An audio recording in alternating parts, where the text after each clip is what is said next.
Congress party मजबूत है। हरियाणा में 90 की 90 सीटों पे किसी और पार्टी का उस तरह का जनाधार नहीं है। राजधर्म राष्ट्रीय स्तर पर जो हमारा इंडिया गठबंधन है उसको निभाने के लिए हमने कुछ इंडिया गठबंधन के घटक दलों से बातचीत करी, जिनका हरियाणा में जो अलायंस के लिए आगे आना चाहते थे, जिसमें आम आदमी पार्टी भी शामिल है। बातचीत चल रही थी, बीच इस दौरान उन्होंने अपने उम्मीदवार घोषित किए हैं, वो उनकी मर्जी। राष्ट्रीय स्तर पर हमारा गठबंधन है। ओपन माइंड के साथ, खुले दिल के साथ हमारी बातचीत चली है। वो कौन सी बात किसके साथ वो निष्कर्ष तक पहुंचती है कि नहीं पहुंचती, आपको जल्दी उत्तर मिल जाएगा। हरियाणा के कोने कोने से एक ही आवाज आ रही है, बीजेपी की सरकार जा रही है और चौधरी भूपेंद्र सिंह हुड्डा जी के नेतृत्व में कांग्रेस पार्टी की सरकार आ रही है।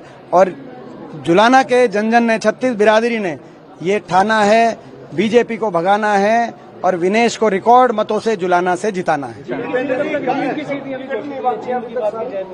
अभी सारी आ जाएंगी। देखिए, ये उनका फैसला था। बातचीत चल रही थी, हमने, क्योंकि यहाँ पे कांग्रेस पार्टी मजबूत है। हरियाणा में 90 की 90 सीटों पे किसी और पार्टी का उस तरह का जनाधार नहीं है। और मगर फिर भी राजधर्म राष्ट्रीय स्तर पर जो हमारा इंडिया गठबंधन है उसको निभाने के लिए हमने